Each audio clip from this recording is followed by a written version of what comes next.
At Empower Us, we're delivering compelling conversations on nonprofit tech and fundraising. We're bringing together nonprofit leaders in the field and tech providers that are powering missions around the world. This week, we're discussing the future of grant making. We'll cover the biggest shifts in technology and behavior underway that are bringing about greater and more equitable impact from philanthropy, along with the ways grant seekers and grant makers can best navigate these trends. We're joined by Dr. Bev Browning, Adam Liebling, Meg Disler, and Gari Menglik. Hi, everyone. I'm Dr. Bev Browning. My students and everyone that knows me just says Dr. Bev, and I'm good with that, or Bev. I've been in the business of nonprofit capacity building and started out with grant writing 43 years ago in Flint, Michigan, and was lucky the first time and got more than I asked for in the project budget. So that encouraged me to look more into what this grant writing and grant making process was all about. Throughout the years, I've learned a lot. Now that I'm a bit older, I'm struggling with the technology of so many different forms of online e-grant applications. So I hope we get a chance to talk about that today too with our foundations that are here. Thank you. Hi everyone, my name's Adam and I've been in philanthropy for over 20 years. I've worked at both private foundations and grant-making public charities, so I've been on both sides. Sometimes I would even help my fellow grant writers with their applications, so I felt their pain. I've been involved in a lot of different kinds of grant making, from international grant making, human rights grant making, animal welfare, education. I now work at the Robert Wood Johnson Foundation, which is focused on health. And so I've had a lot of different experience. I've seen how a lot of different foundations operate. And I'm hoping that we can talk about different opportunities to challenge ourselves to operate even better.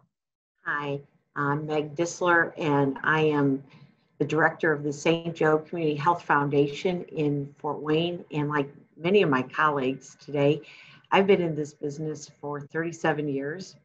I did spend the first 15 years as a fundraiser, working in education in a private high school, and then working at a university, raising dollars, and then switched to the others. And then I worked in a hospital, then switched to the other side with a hospital converted foundation. And I've spent most of the last 15 years not only operating a small private community foundation, but at the same time, I've also served on quite a few government funding panels, as well as state funding and local funding panels. So I've kind of been on both sides of I've been on all sides of grant making, and it continually changes depending on the environment you're in. So I'm looking forward to this conversation. And like Dr. Beverly, I think it is very helpful for me to learn more about some of the new technology applications. Hey everyone, I'm Gari. I am the CEO and co-founder of a platform called Instrumental. Instrumental works with thousands of nonprofits to help them accelerate their grant-seeking efforts and help them be efficient and effective in their process. I got started with my two co-founders who were deeply rooted in the nonprofit and philanthropy space. They had worked at funders, they had worked as grant writers at nonprofits. They had also written grants as academic researchers. And then I joined them as the product and tech person. I have a background in computer science. I worked at a company called Airbnb as a product manager, have started companies in the past. And I was excited to take ideas from what was happening in technology to try to speed up grant making, because we felt like both academic researchers and nonprofits are just spending so much time. There's got to be a way to make things more efficient. So that's the mission that we set out to solve with Instrumental. Well, thanks again for everyone for joining and for those great intros.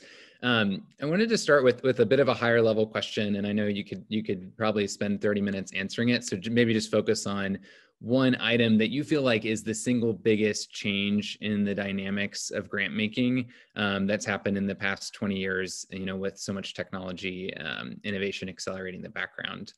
And Adam, I know you recently wrote an article focused on this, so why don't we start with you? I'd love to get your thoughts. Sure, but I think that, Meg and Dr. Bev probably have a longer view since they've been in this for longer. But if we're just saying 20 years, interestingly enough, 20 years ago, philanthropy actually took a step back and became a bit more regressive because you had things like the Enron scandal, 9/11, and those led to things like Sarbanes-Oxley and to the Patriot Act and related things that increased OFAC regulations. So grant making actually became a lot more suspicious, a lot more transactional, a lot more risk averse. And so from 20 years ago to maybe 12 years ago, it was actually, I think, really a step back for what we now think of as best practices in philanthropy. So I would say that really the biggest changes that have happened in the past year. Not that there's any silver lining to COVID or to the murder of George Floyd, but what it did do is it forced foundations to really think about how they operate and who they are.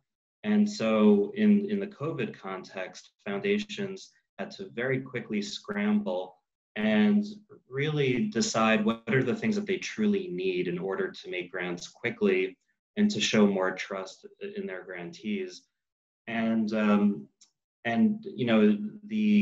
murder of George Floyd has been this kind of spark or jolt to philanthropy, where philanthropy woke up and said, oh, you know what, we're actually very white, and we've propped up white supremacy, and we're complicit, and we may have caused and perpetuated harm.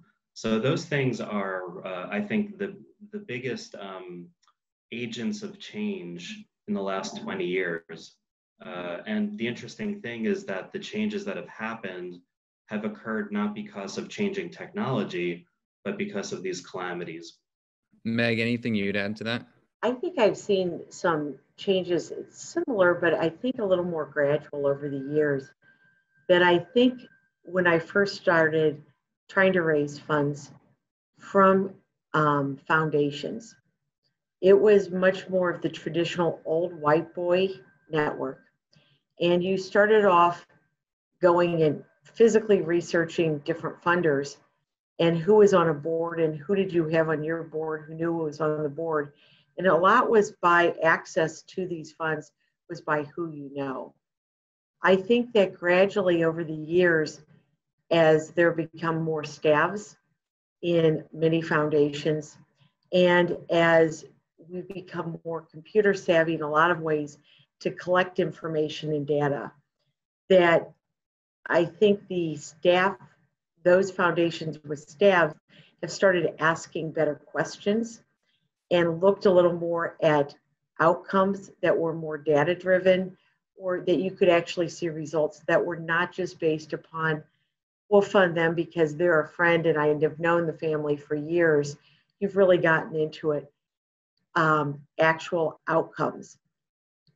That is much more frequently discussed now around foundation tables that I'm at, are genuine outcomes. I agree that in the most recent years that has really sped up as we develop more and more technology that captures what's going on, be it staff, be it outputs, be it all the outcomes. It's becoming more and more about quality product delivery and outputs than it was historically. And I see that as a big change. And technology is driving it from managing the programming it, as well as you have funders who now have online application processes that collect all that data. So it is much more data driven than it was certainly in the 80s and 90s when I first got into this work. And Bev, maybe from a grant writing perspective, what do you feel like have been the biggest changes over the past few decades? Well, it's been more than a few decades, as you know. And I would say in those early days, it was about, at least for my first grant application, it was about who you know. My grandfather happened to work for the Mott estate as a mechanical engineer. So I had no idea that the man that I called Uncle Charlie when I would go with my grandfather on Saturdays and sit on the back steps was actually Charles Stewart Mott until I started looking for money when I was a vice president of a board, and no one knew how to bring money in. With that, after that first grant, I was excited. I realized that you could just simply write some words on paper and voila, money is granted. Following that epiphany of thinking that it was that easy, I started writing grants as a consultant. And what I noticed, even in foundations who were out of state, that you did not need a relationship, which was surprising to me at that time. You did not need to have a letter of intent or know someone on the board. You just simply had to write a compelling request that was personal and storytelling and with the facts, and no one asked for smart objectives or outputs or outcomes. It was simply, who are you? What do you need? What will you do with the money? What is your budget? How will you evaluate this project? Not even who's on staff, who's on board, who's going to do this, what are your best practices? All those things have come to light, and suddenly it's become much more difficult to do every step of the process in submitting a grant application. And even in teaching that to my students, they're not used to writing outcomes and outputs. And many of them have been grant writers and grant writing consultants for years, and they're just now coming into with that, into season with, wow, we even have to do this. Well, we've never done this before. So I see the applications becoming a bit more complex, a bit more in depth. And also it's very hard to determine in advance the likelihood of anyone's proposal being funded. It's almost like throw it up in the air and wait and see what comes down in the form of an award letter. And Gari, maybe from the technical side and a little bit of a shorter horizon, but in the past few years, what do you think has been the most impactful change that you've seen in this space? I think this is the thing that I hear a lot from like the nonprofits that we work with. There's this kind of like there's some changing forces with availability of information about grant makers. Right now, all of this information, before this is before my time, but like before, what I hear is that you used to go to the library and used to go to a book and you'd find information about funders there. That barrier for entry for somebody seeking grants now is a lot lower, right? They can find all this information on Instrumental, Foundation Center Online, all these other sources. And I think that we see there's like a tension from a funder's perspective on how to handle that. We get emails from funders where they say, oh my gosh, we got so many applications because they tell us they came through Instrumental. We're trying to figure out what to do because they want to be available to great nonprofits that are matching their priorities, but they just haven't really quite, dealt with like what that might mean administratively or kind of philosophically. And so I think from the grant seeker side, I think there's like a trade-off where, yeah, everybody has access to information, and that's great. Things are more efficient. That's great. But then also, what is happening like across the board in terms of the competitive environment when it comes to grant making, and how can you continue to stay ahead and stand out? So I think the relationship building is still obviously very, very important. But there are new opportunities to go after funders that you may have never heard of with just typing on your keyboard, sitting at your home at your desk. Something that you said, Gari and Bev, it sounds like there's increased access, but there's often increased expectations in terms of information you can provide, which makes things more time consuming and more competitive. So a big question I hear people ask is, should I be applying to every last thing? How do I weigh this size of this grant, the chances I win it, and the time I spend applying to it? Does anyone have sort of best rule of thumb or best practices of how to go about strategically allocating your time to different grant applications? Yes, I advise my clients when I give them the list of potential funders that the first thing they do is reach out to that funder, try to get a telephone call, a Zoom or Google Meet or whatever it takes now during the season of COVID. And even write an email, and in the email ask if they could have a telephone call or a video call to discuss what the foundation specifically is looking for in its funding priorities. Even though it's published online, it's important to have that conversation, because sometimes you hear things that aren't especially in print in the guidelines or the priorities that give you a clue on how to give your application the edge and really come through with what they want. And it's also not about finding 50 funders on a search space or grant research database and spinning out letters of inquiry to all of them. It is spreading them out in a grants calendar so that they are applied for over a longer period of time, not at once, and following the guidelines. If you're a first-time grant seeker, you don't ask for the maximum grant awarded from the previous annual report that foundation has out there.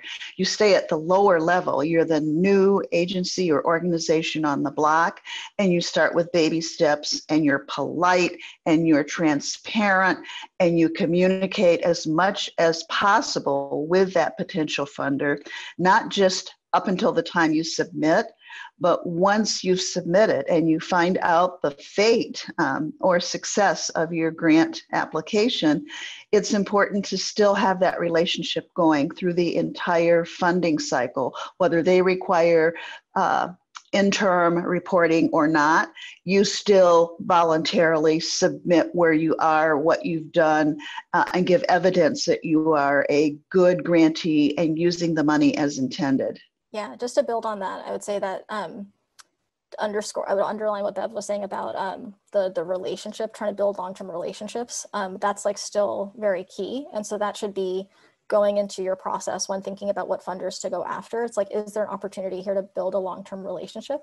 And so I think even with like the smaller grants, of course, sometimes it doesn't make sense. Like the ROI of a grant maybe seems low if the grant is like very simple, very complicated, but you're going to get very little.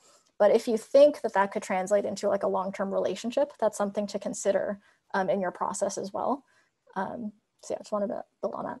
I echo the sentiment that having a relationship with that funder is very beneficial.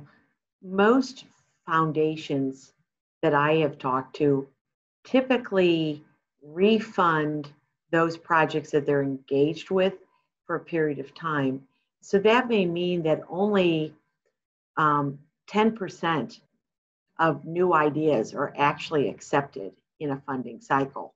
So you're up competing against ideas and relationships that are already established. So I think that idea of reaching out is a really important idea. As somebody who serves as staff of a foundation of somebody else's money, I take that stewardship role very carefully. So I welcome the chance when people will email and want to talk or give an idea for me to respond back and say, that's a great idea. If you're going to apply for us, it's very important that you address these points because our board is very interested in seeing this happen. The better the idea coming in, the better opportunity we have to realize the vision of our funding stream. And so I welcome those calls because it becomes much smoother all the way through. Likewise, if it's an idea that we'll never fund, I want to honestly tell somebody, you're outside of our geographic realm. It's a great idea, but we can't help you, and not waste their time or ours, staff time. So I think the idea of building that relationship in there and continuing it is very helpful. I think the ongoing relationship of those in between calls or emails are very welcome by most funders, especially if it's a staff, because the worst thing that happens to staff is when you hear somebody on your board say, oh, did you hear this about that organization? They lost their executive director, they lost 2 of their key board members, and you had not heard that from them. They look to their staffs to help look out for their investments from a grant perspective. We talked about some good practices for grant seekers, and I think that there's also a lot of opportunity for funders to be more informative and transparent about the application process. So every application or call for applications should have an estimated time that it takes to complete the application. It should also have an estimated funding ratio. So what are the chances that a proposal will be funded? And that could be based on what's been done in the past. Because I think that it's really important that we as funders respect the time of organizations actually doing work in the field, and they're taking time away from doing their work, and they're already under-resourced to attempt to get funding. We should be as honest as possible and let them know what the likelihood is. So a lot of these things too come down to your own capacity to seek grants and the capacity to make those calls. And I think I'd be interested, and maybe Meg, you'd be the best person to start off with. Do you have rules of thumb for organizations wanting to get in more grant funding? When's the right time to add a staff member, seek a consultant, invest in some technology? I would just be curious how those conversations go within your network. To keep a relationship with us ongoing. So when they see a new challenge coming in, it could be the evolving environment. We do fund a lot of healthcare clinic type efforts.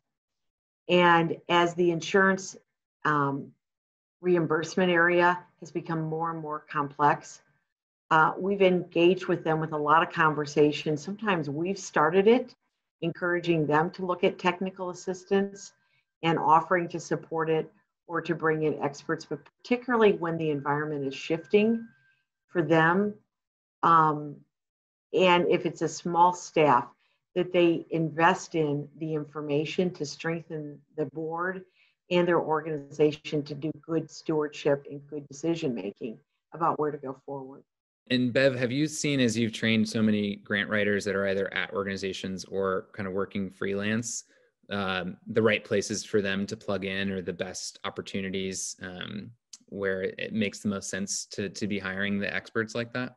Yes, I've even talked with many small nonprofits, especially in the last 2 years, that want to jump right into having a grant writer on board.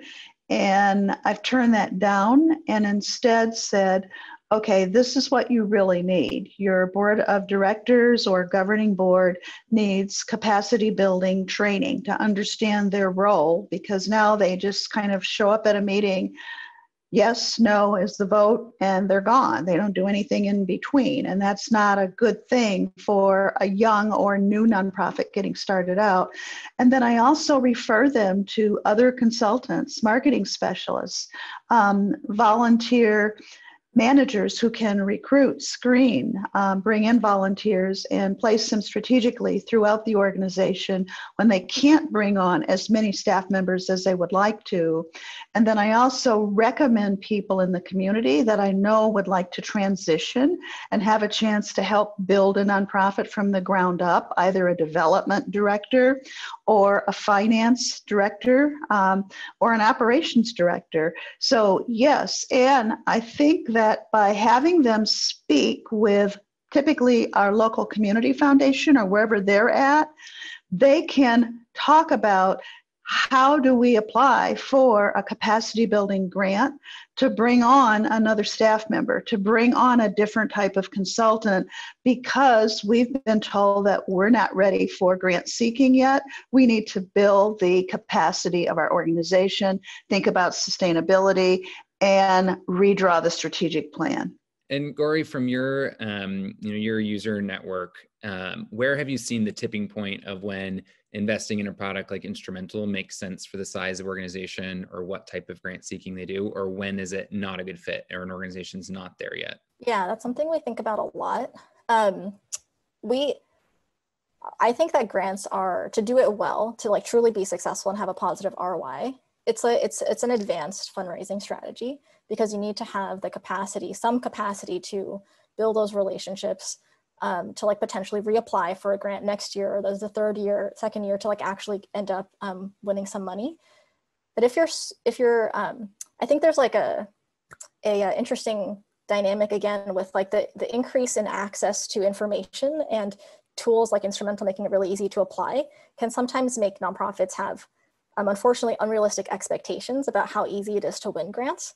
And so we regularly try to coach nonprofits if they're in the earlier stages to like overinvest in being grant ready, make sure they have support on the strategy side, make sure they have sound strategy before jumping into writing grants, even though they're kind of like super eager to like jump in. We want to make sure that they are truly going to be successful if they try to use a tool like Instrumental.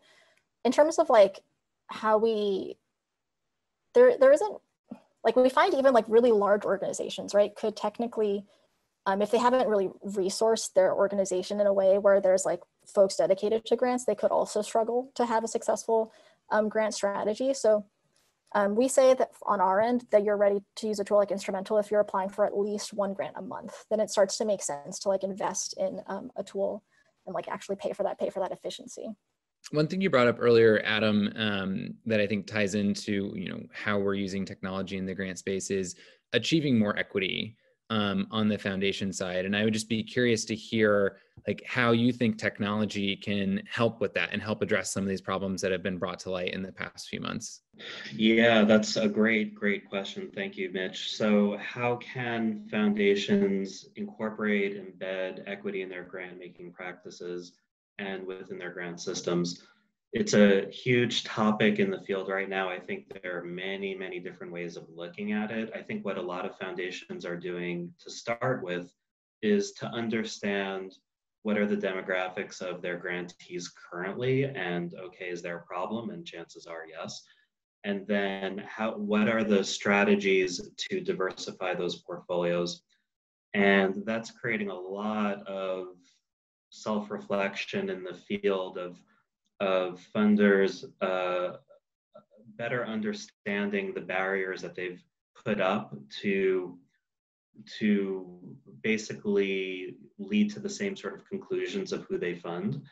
So it's analyzing all of the implicit and explicit biases that go into every part of the grant making process, from the language of the call for proposals, to the kinds of work you're funding, to how those calls for proposals are marketed and advertised, to what is considered, a professional proposal, and who is sort of parroting the kind of jargon that the funder is putting out there. Who are the reviewers? What do they look like? Do they reflect the people who are applying? And so much more. There's so much to it.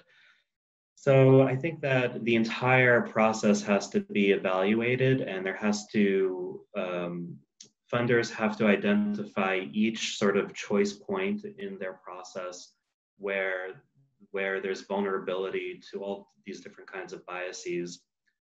And I think that, systems can really help with this, and the technology is already there for systems to be a sort of check on what gets funded and who's applying. And, if there's an algorithm that said, hey, 98% of these proposals are from organizations that are white-led, that's an interesting stat to pop up on your screen to make you rethink how you ran your program. And I think it might be helpful, Gary, too, to take a second to walk through, because we have funders and grant seekers and grant writers. Could you just explain a little bit of the landscape of types of technology that plug in here? Grants management systems from the side of the funder, from the side of the grant seeker, and just what that landscape looks like? Sure. So on the grant seeker side, right now there's two big categories of software when it comes to grants. There's prospecting software to help them discover new opportunities, and then there's tracking software, which can often live in a CRM, or it can live in like a grant-specific tracking software, like Instrumental, or like tools like Grant Hub. On the grant maker side, I'm not the expert here, but on the grant maker side, from what I understand, it's like there's a bucket of software called grant management, and that really helps grant makers be effective in distributing their funds and accept applications and make sure that they are responding to applicants quickly, make sure that they're achieving their own internal goals, and overall like reducing the kind of administrative costs of running the grant program. There is, I would love to bring this up because I read Adam's post and I was like, Adam, where were you like 5 years ago? Because I spent almost a year interviewing funders. I talked to probably like anywhere from like 50 to 100 funders, tried to pitch them ideas for how to flip this whole dynamic around and try to give funders a tool so they could see the projects of nonprofits, see nonprofits that could match them and have them reach out to them. And I have never received such a weak response when trying to pitch somebody something. I mean, literally they were like, no, don't build it, we won't use it. When I read that post, I was like, wow, maybe times are changing and we should like try to explore that again. But I think that is like ultimately like the kind of software and the kind of like technology that like I would love to participate in bringing to this space. Because I think, and both going back to your question about equity, I think that like there's just something about the power dynamics of nonprofits applying to grant makers that I just like wonder if we flipped that, like how much of a positive impact that could have on the space, just that one change alone. So went a little bit beyond like what's currently out there to talk about like what I would love to see, but hopefully that's a quick overview. And Meg, does that, just be curious, that resonates from you on the grant maker side of like the tools you've had available to you and how you see technology? I think one of the first things I was reflecting on is that as a grant funder, it's not my money, it's the sponsor's money. So when I don't have complete control of saying I could go anywhere in the country, there are some real limits based upon the vision of the source of the funds, the founder, what they want to see happen. And so keep in mind that staff sometimes gets caught in this role. It's not their own money to do with whatever they want.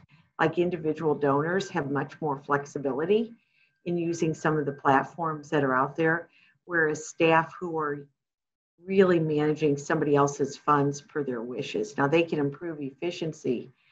I also think that last year, even before we got into a lot of the really important health equity discussion that really lifted this summer, was some interesting research that was done by the Urban Institute that says that the largest 5% of charitable organizations accounted for 87% of the expenditures and the dollars coming into it.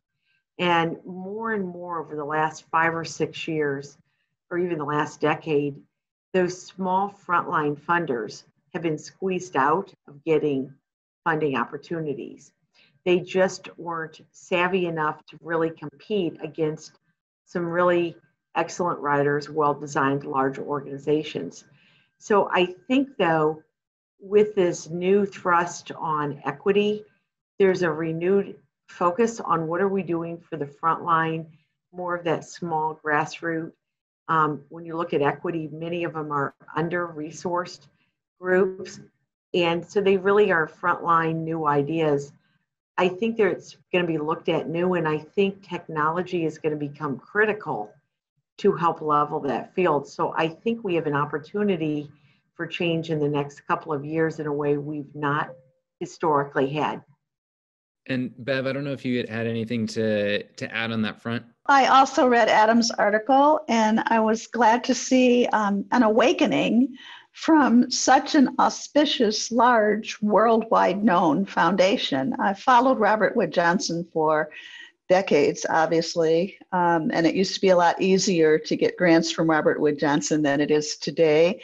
But I also like the fact that there is a process on the inside that is working to make it fair, that is working to spread the funds around to locales and to organizations that are not in the spotlight all the time, but they're there at the grassroots level doing very good work, maybe not collecting all the data that they should, but they are doing work that is making a difference. And no one notices that most of the time on the grant making level. But when you see one of the top 100 foundations in the world starting to put out publications that speak to this, it is an awakening, I think, for the rest of the foundations, and to dig in and to look at how their funds are being invested and if in fact they are doing it in an equitable fashion. It seems like a lot of the opportunity here with technology comes from adoption, both on the grant seeker and grant maker side. I know when Adam and I caught up a couple of weeks ago, he talked about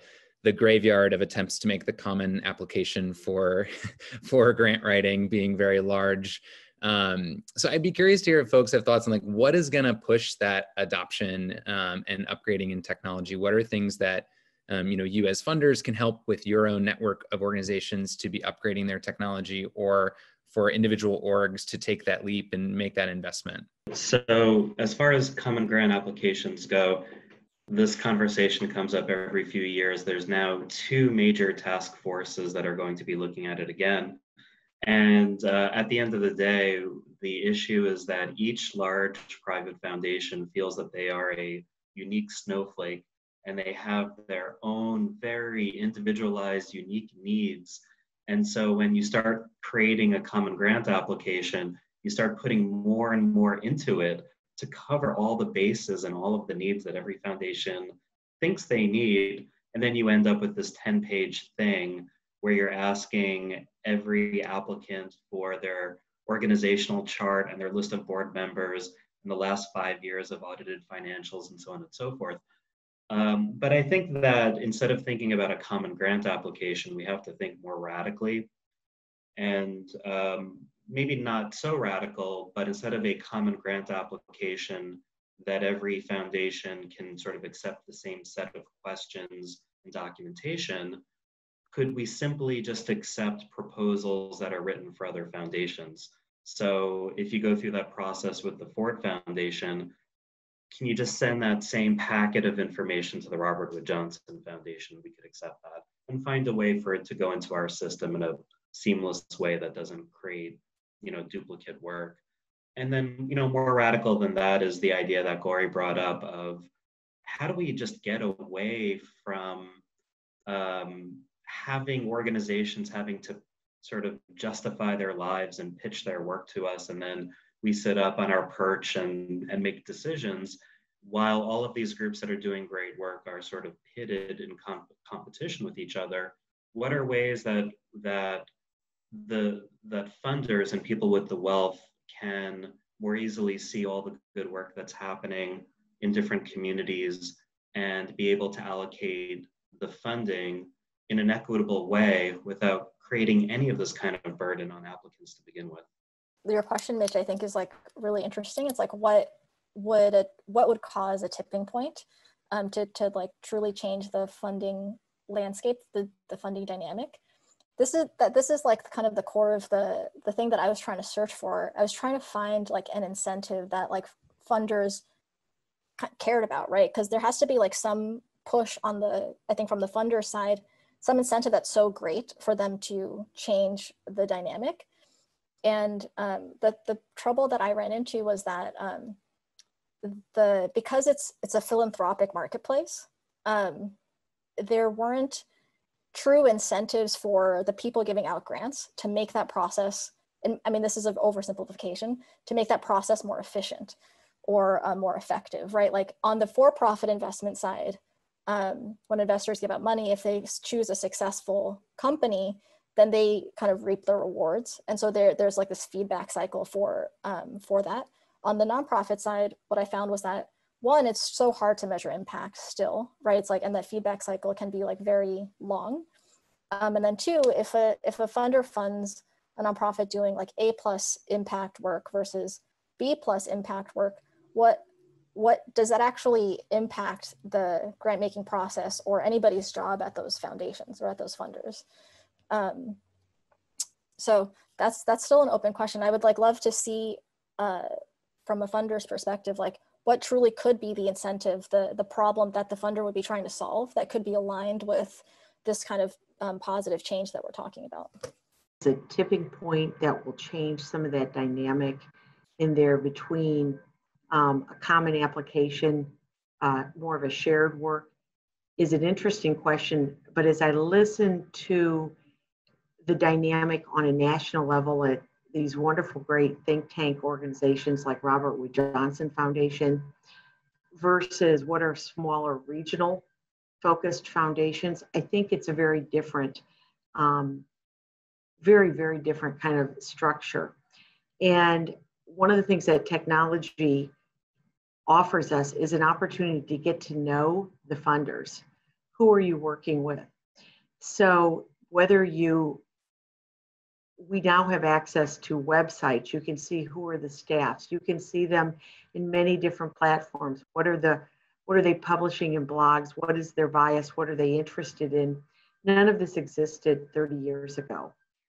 I think that's important because I think if you've got a great dynamic, innovative idea and you're looking for funding on a national funder, I would suggest that possibly, and I should be corrected on this, but if you're going to Robert Wood Johnson Foundation or Kellogg Foundation or the Gates Foundation, they probably fund 1 to 3% of the proposals that come in because they have so many great ideas coming at them. If you go to a regional funder that you've identified locally, you probably have a 30 to 50% chance of getting funded. Not as much money, but you can build a relationship that's got ongoing funding. So I think another side of the technology is to be aware of when you can identify with the new softwares that are out there, who are funders, getting to know what are their interests and building that relationship that's appropriate and matching it with your cause will shift it. So that tipping point for a common application then does happen. That during COVID, I can tell you that I've been meeting regularly with a lot of regional funders. We actually came up with a common app that we said we would never do and did it through COVID with common questions for a 3-day turnaround to get funds back out into the community. And because our obligation is truly to the local community, we're able to do that because I also am reading what some of the great large national funders are doing to deal with some of the more national systemic issues that have to go on differently. So that tipping point is different if you're regionally looking at regional funders and fundraising, or if your service area is more regional, or if you're doing more of a national type work, or you're trying to get into more innovative national think tank type work.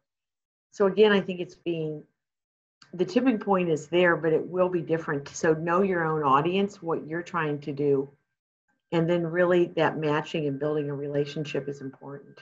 And Bev, did you have anything to add on what you think any barriers to adoption of technology are, at least with the grant writers you work with or the organizations you see? I don't see them having barriers other than not knowing how to get into the online system. And then once they actually have their login and password, they can't give the grant writer. I typically have my clients set that up. I don't want the password or login. I feel like that is a breach of confidentiality if I'm having that. And I ask them to just copy and paste the template into a Word doc. And it seems so simple to me when I make that. I mean, it's kind of like a kindergarten request. And then I get the email or the phone call. I don't know how to do that. I can't do it. I can't see any further. So let me just give you the password and log in, and then you do it for me and you give me a copy of the application. And at that point, I actually have to kind of tutor them on how to do a copy and paste, how to have an open Word doc open so they can put each page or even do screenshots so I can see what the limit is on word, character, spaces on a copy and paste text document.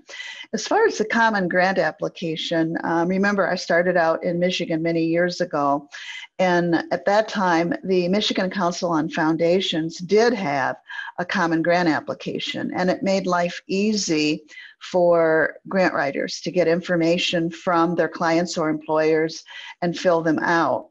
When I came to Arizona 25 years ago, our foundations here also had a common grant application. It looked so easy. It was 3 pages of, answers, and you couldn't exceed 3 pages on the responses, but there were over 20 attachments requested with those 3 pages. And it became cumbersome to start together all those attachments, and it delayed the grant submittal process. And often nothing was ever submitted because they didn't have all 25 documents where they could put their finger on them or send me a copy of them. So I see things getting easier in a way because I love using Instrumental and doing this search process that takes less than a day, and it used to take me 30 to 45 days to qualify funders, many other streams. It's still the grant writing process that is sluggish. And I don't know if a common grant application is really the answer. At the regional level, I agree with Meg. Yes, it is appropriate. It is easy because you can access money without jumping a lot of barriers or challenges or having 25 attachments.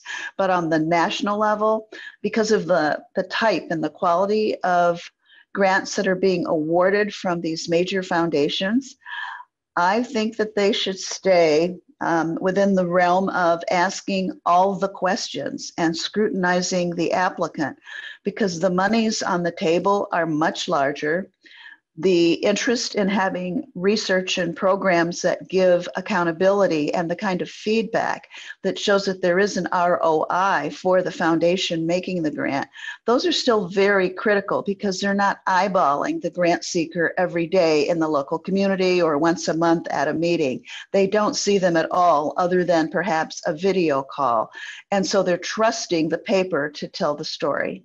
Well, maybe just one last question. If anyone has final thoughts, I would just be curious if you could get your crystal ball out. Obviously, no one could have predicted what happened in the last year.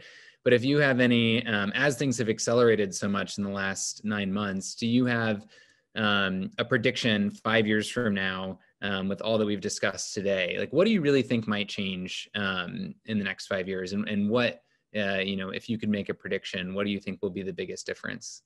I'll let someone go first. I have a lot of thoughts about this. I think that all foundations in 5 years will practice trust philanthropy, that it won't be so difficult for a newcomer to speak to someone, to get their foot in the door, to get a small grant, and to show that they know how to manage it effectively. I believe that trust philanthropy is the only way we can go in the world of grant seeking and grant making in order to have a more human and altruistic aura or characteristic over the entire field. Definitely software tools are going to get better, both on the grant seeker side and the grant maker side. It'll become easier to connect, to identify and discover opportunities and funders you should be connecting with. Easier to just kind of manage your system at your organization, stay streamlined, stay organized, collaborate with your team. And then I expect the same thing is going to happen on the grant maker side. There are a lot of really smart people trying to build these kinds of tools. What I also hope would happen would be maybe this is not 5 years, maybe this is 10 years, but some sort of basically like reverse matching system, right? Like as just like one example, right? Like Instrumental has project information. That's what we use to match our nonprofits with grants. I would love it if a funder, we could take basically reverse, right? A funder has a grant proposal they're trying to fund. We could show them the matching projects, about information about that project, and they could then choose the nonprofits that they might want to hear more from. So it's almost like automating that LOI process, and then that grant nonprofit could then submit a full proposal. So this is my dream, maybe 5 to 10 year goal. I think transparency will be, because of technology, will become much more part of our grant making in the future. On a regional level, we have increased our number of meetings with grantees through Zoom, through other technologies of video conferencing. So the relationships have become stronger and communication has become more frequent because we can do it with technology. And I think platforms like Instrumental are driving more of those conversations back and forth. So I think technology is creating a greater transparency and inclusion with many more people. And that's the change we're going to be seeing in the future. More people are going to be involved, engaged in more meaningful relationships. I agree with everything that's been said. And I love this point that grants are not transactions, they are relationships. And for relationships to work, they have to be built on trust. So I do think that what seemed very radical a couple of years ago, trust-based philanthropy, which was basically the tenets of which are treat everyone respectfully and don't start from a place of suspicion when you enter this grant or grantee relationship. It was radical a couple of years ago, but now it is obvious, and tomorrow it will just be the way that we operate. And I think that the technology will support that. I like what Gori's saying about how we can use not future technology, but current technology to be able to match funders and applicants. But also, you know, we're always thinking about things in terms of one system, right? In terms of you're a funder, you have your system, you know, your CRM, and grant seekers, they have their, you know, Razor's Edge or their grant seeking software. But what if it's just one big platform that everybody's just on?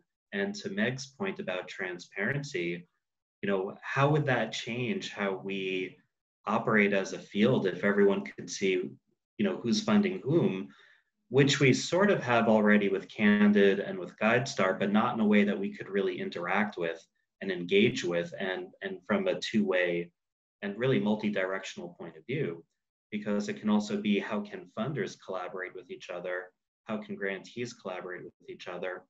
So that is if I could wave the magic wand, that's what I would love to see. And I speak for myself, not for Robert Wood Johnson Foundation for some of these things, but that's what I would personally love. Well, thanks everyone. I've gone a little over time, but I appreciate this is such a good conversation. I didn't want to cut anybody off. Lots of great insight and ideas for people. So really appreciate you taking the time, and thanks everyone for joining. Thank you. Thanks everyone. Thanks Mitch. See you all. Have a good weekend. Great conversation. Bye. Thanks for tuning in. We hope you enjoyed this week's discussion. Be sure to join Empower Us for more resources and one-on-one help in finding the tech solutions you need. If you have any feedback or suggestions, you can email us at info@empowerus.org. Thank you.